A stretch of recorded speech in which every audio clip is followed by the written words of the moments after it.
मधु को मोहल्ले भर के सभी बच्चे, जवान और बूढ़े जानते थे। सभी मधु से बहुत लगाव रखते।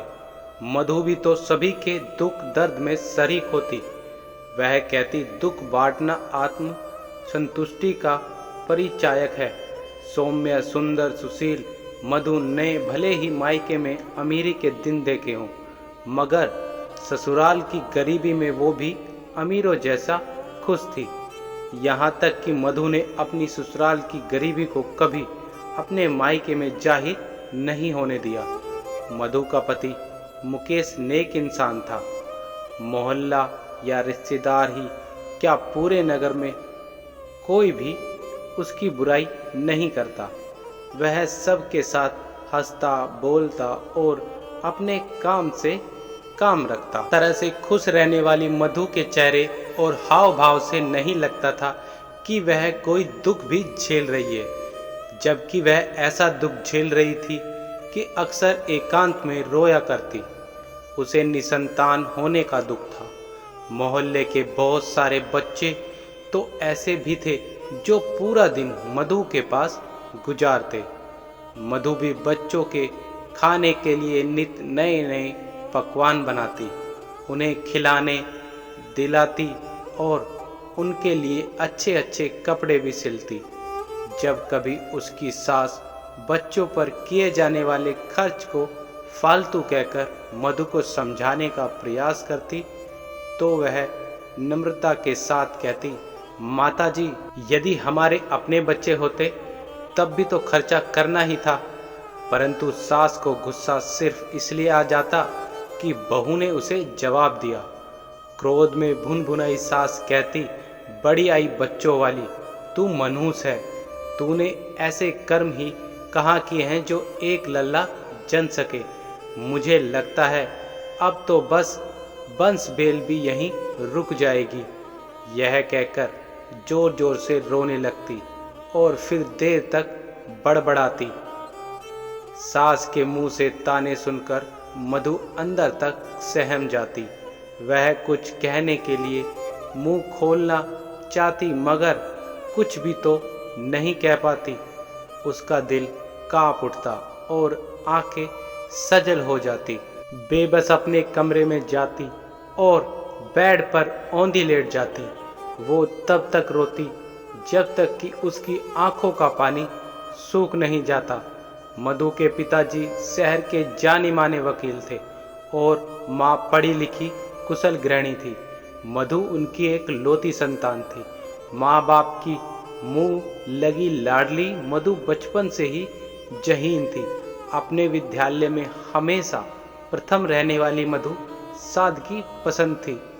एक लौती होने के बावजूद उसने कभी अपने माँ बाप से कोई उल्टी सीधी फरमाइश नहीं की, जबकि उसके पिताजी की गिनती शहर के जाने माने रईस लोगों में शुमार थी। वह भी चाहते थे कि उनकी बेटी भी शहर के अन्य दूसरी लड़कियों की तरह आधुनिक बनकर रहे।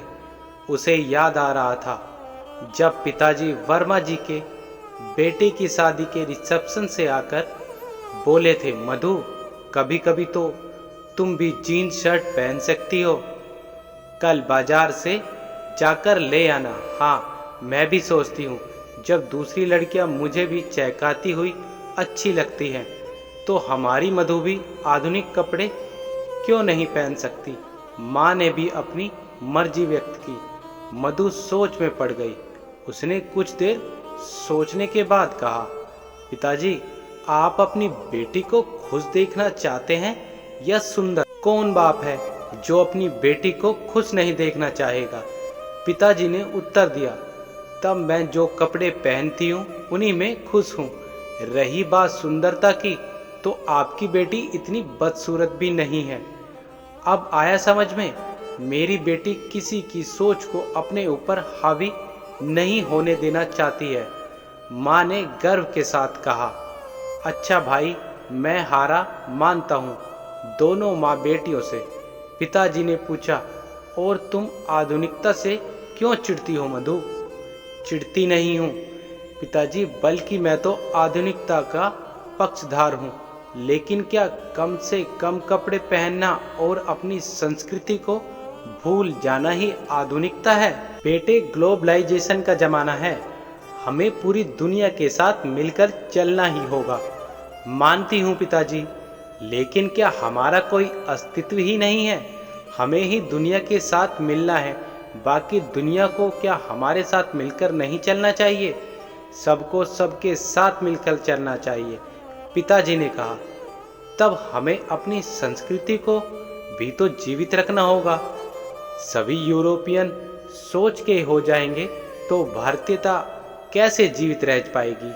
ओ, तुम भी माँ बेटियों से कोई भी नहीं जीत सकता, शहर का ये जाना माना वकील भी नहीं। ठीक है बेटी, मेरे साथी ही नहीं बल्कि इस देश का हर व्यक्ति पहले भारतीय है, बाद में कुछ और। ऐसी बात भी नहीं है पिताजी। आधुनिकता की दौड़ में शामिल होने वाले अपनी सोच बदल ही नहीं रहे हैं, बल्कि खोते जा रहे हैं। तथाकथित आधुनिकता के नाम पर जो हो रहा है वह कम से कम विवेक से काम नहीं लिया जा रहा। बाहरी दिखावे के लिए नैतिकता पीछे छूटती जा रही है। सुनकर वकील पिता लाजवाब हो गए। वकील साहब अपने परिचितों एवं रिश्तेदारों में भी मधु की खूब तारीफें करते। मधु की माँ तो मानो साक्षात देवी ही थी। उन्होंने मधु को जो संस्कार देने का प्रयास किया था उसमें सफल रही थी। बेटी को गीता पाठ कराने के साथ साथ उसे आधुनिकता के संबंध में भी कम नहीं समझाया था।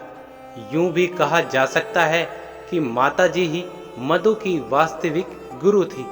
मधु को अच्छी तरह से याद है जब उन्होंने माँ से कहा था, माँ कितना अच्छा होता अगर मेरा भी एक भाई होता।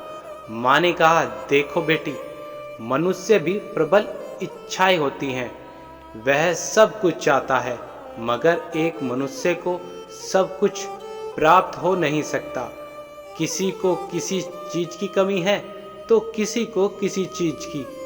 जब इच्छाओं की पूर्ति नहीं होती तब मनुष्य को दुख घेर लेते हैं। वह उसका सुख भी नहीं भोग पाता जो उसके पास मौजूद है। कर्म करते रहो और ईश्वर जो फल देता है उसी में संतोष करो। माँ का उपदेश सुनने के बाद मधु खामोश हो गई थी। फिर उसने कभी भाई ना होने का दुख प्रकट नहीं किया। ना ही बाद में उसे यह लगा कि भाई के बिना उसका जीवन अधूरा है। वह अपनी माँ के काम में ही हाथ नहीं बटाती थी, बल्कि अपने पिताजी की भी मदद करती थी। मधु उस वक्त स्नातक की छात्रा थी जब उसकी जिंदगी में मुकेश आया था। एक दिन पिताजी थके हुए घर आए। उनके साथ एक खूबसूरत युवक भी था। पिताजी सीधे स्टडी रूम में पहुंचे। मधु उन्हें पानी देने के लिए गई। ये मुकेश है बेटी, कानून की डिग्री लेने के बाद अब प्रैक्टिस करना चाहता है। इसकी इच्छा है कि मैं इसे वकालत के गुर सिखाऊं। मुकेश, ये मेरी बेटी है मधु। मधु कुछ बोली नहीं, पानी के खाली गिलास लेकर चली आई। बाद में चाय और फिर खाना भी पिताजी ने मुकेश के साथ ही खाया। मुकेश का पिताजी के पास आना जाना शुरू हो गया था। पिताजी के लिए मुकेश अच्छा शागिर्द सिद्ध हुआ। मुकेश की मेहनत और लगन का ही नतीजा था कि वह अदालत और मधु के पिताजी के दिल में जगह बनाता गया। मुकेश जितनी चतुराई अदालत में दिखाता था उतनी ही सादगी से वह अदालत के बाहर व्यवहार करता था। मुकेश भी अपने माता पिता की एक लौती संतान था। उसके परिवार की माली हालत अच्छी नहीं थी, मगर उसकी मेहनत और लगन से मधु के पिता अत्यधिक प्रभावित थे। वह जवान हो रही मधु के विवाह के लिए चिंतित तो थे ही, सो उनकी चिंता मुकेश के रूप में समाप्त हो गई। मुकेश सर्वगुण संपन्न था। यदि उसके पास किसी चीज की कमी थी तो वह था धन। एक रात्रि मधु को सोते सोते एहसास हुआ कि माँ पिताजी कुछ बातें कर रहे हैं। उसने आंखें खोले बिना ही उनकी बातें सुनी। पिताजी कह रहे थे, मुझे तो नहीं लगता कि मुकेश में कोई कमी है। मैंने यह बात कब कही कि उसमें कोई कमी है? लेकिन उसे कुछ कमा तो लेने दो। ससुराल में जाकर बेटी को कोई कमी रही, यह भी तो हम नहीं देख सकते।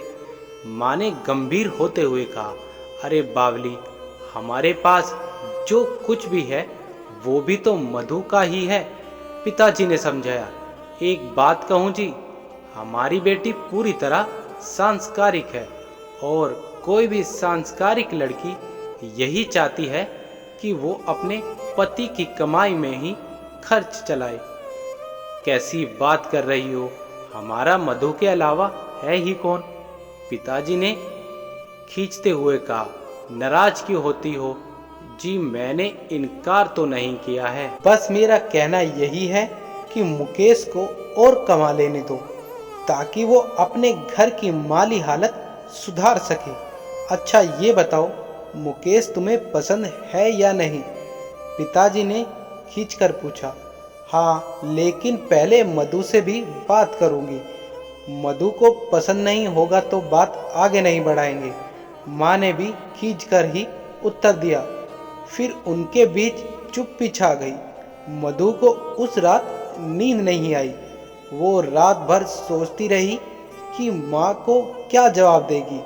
हालांकि मुकेश में कोई कमी नहीं थी, उसे वह अच्छा भी लगने लगा था, मगर फिर भी एकाएक कैसे कह दे मुकेश उसे पसंद है। सुबह जब पिताजी अदालत चले गए तब माँ ने मधु को अपने पास बैठाकर पूछा, मधु, अब तुम्हारे पिताजी तुम्हारी शादी करना चाहते हैं, क्या तुम्हें कोई लड़का पसंद है?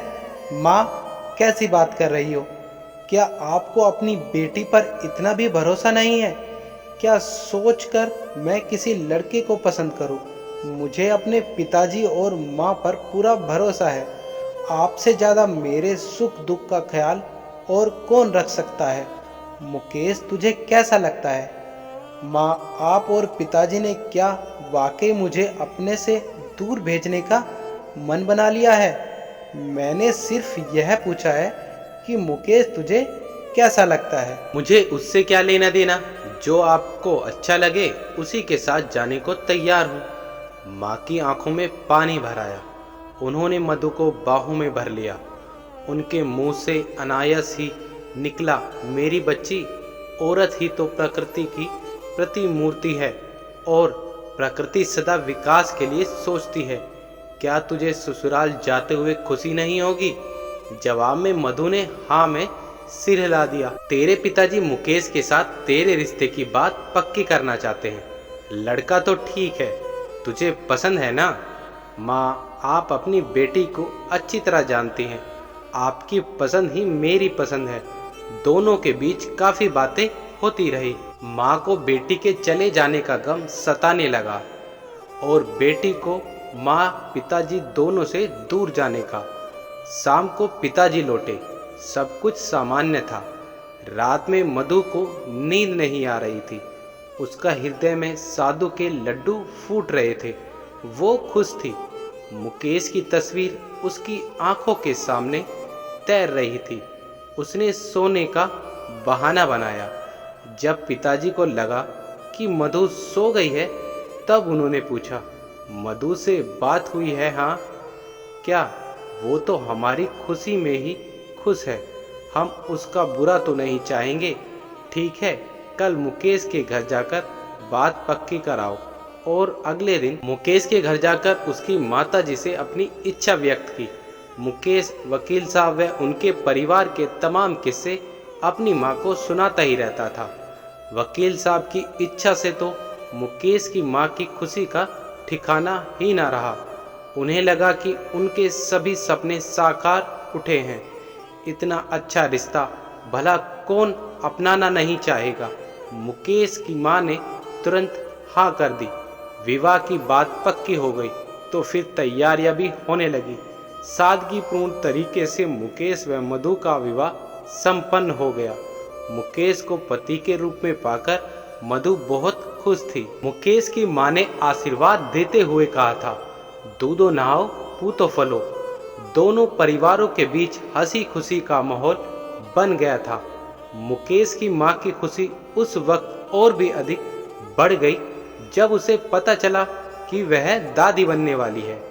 माँ ने मुकेश से कहा, बेटा, बहू का ख्याल रखना, उसे जिस चीज़ की आवश्यकता हो पूरी करते रहना। ईश्वर हमें पोता देने वाला है। इसी दौरान मोहल्ले की एक और महिला को कन्या उत्पन्न हुई थी। यह उसकी 5वीं कन्या थी।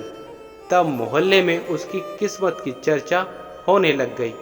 कोई कहती, देखा, बेचारी एक लल्ला के चक्कर में लल्लियों की लाइन लग गई है। कोई कहती, क्या पता बेचारी की किस्मत में क्या है। तभी मुकेश की माँ ने भी कहा, अब तो अल्ट्रासाउंड से पता चल जाता है। अगर कोख में लल्ली है तो गर्भपात कराया जा सकता है। मुकेश की माँ की बात सुनकर किसी महिला ने कहा था, तुम्हारे घर में भी तो मेहमान आने वाला है, जरा पता तो कराओ कि लल्ला है या लल्ली। लल्लियों का जोर चल रहा है, हो सकता है कि तुम्हारे घर में भी लल्ली ही आने वाली हो। सुनकर मुकेश की माँ को ऐसा झटका लगा जैसे किसी ने करंट लगा दिया हो। उनका चेहरा उतर गया। वह घर पहुंची और मुकेश के घर आते ही फरमान सुना दिया, बेटा, बहू का अल्ट्रासाउंड करा ला, देखना बच्चा स्वस्थ भी है कि नहीं, कहीं बहू को परेशानी ना उठानी पड़े। माँ ने प्यार से कहा तो मुकेश और मधु सहर्ष तैयार हो गए। अगले दिन मधु का अल्ट्रासाउंड कराने के लिए मुकेश तैयार हो रहा था कि तभी माँ ने मधु के सिर पर प्यार से हाथ फेरते हुआ कहा, तू रहने दे बेटा, बहू के साथ मैं चली जाऊंगी। औरतों की बीमारी का वैसे भी आदमियों को कोई पता नहीं होता। मुकेश क्या कहता है? उसने एक बार भी मधु की ओर देखा और फिर बोला, ठीक है माँ, जैसा तुम्हारी मर्जी। मधु को लेकर माँ जांच केंद्र पहुंची। डॉक्टर से अल्ट्रासाउंड कराने के लिए कहा और पर्चा बनवाकर फीस जमा करा दी। मधु की सास काफी देर तक मधु से प्यार भरी बातें करती रही, फिर एकाएक उठी और डॉक्टर के कमरे में घुस गई। जब वापस आई तो उनके चेहरे पर संतुष्टिजनक भाव थे।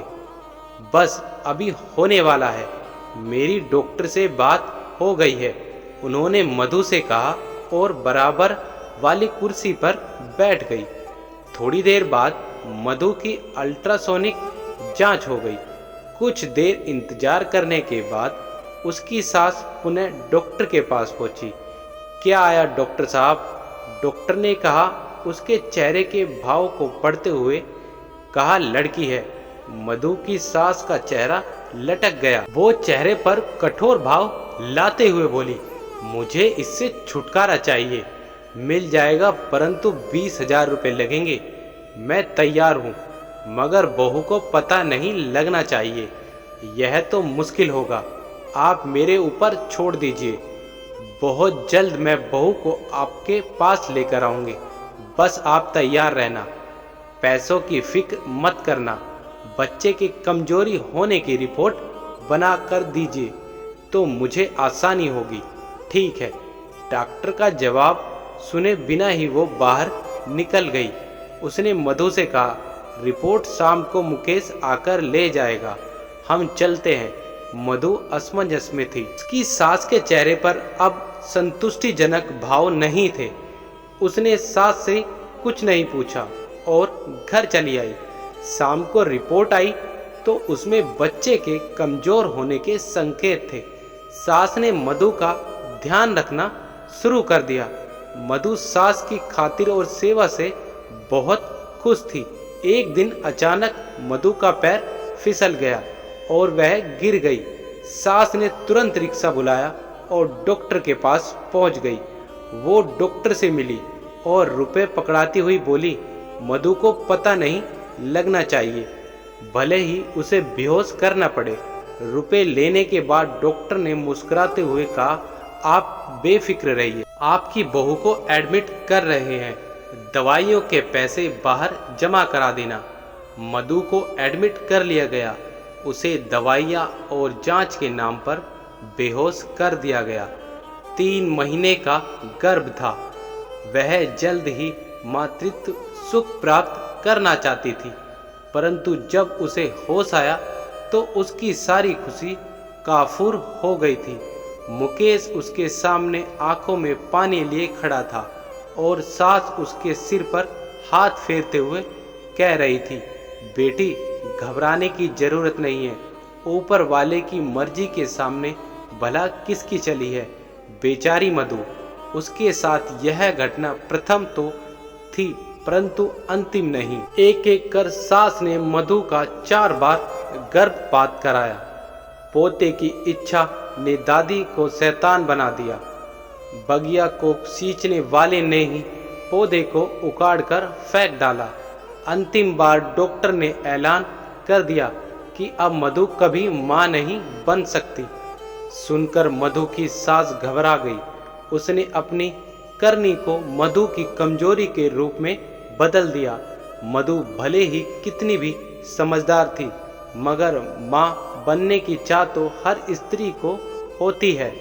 मधु अब मातृत्व सुख से वंचित थी, सो उसने दूसरे बच्चों में सुख तलाशना शुरू कर दिया था।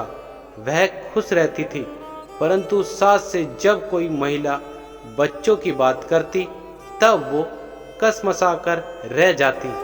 भले ही वो मधु को ताने देती, मगर सच्चाई ये है कि अपनी लगाई आग में वो स्वयं ही जल रही थी।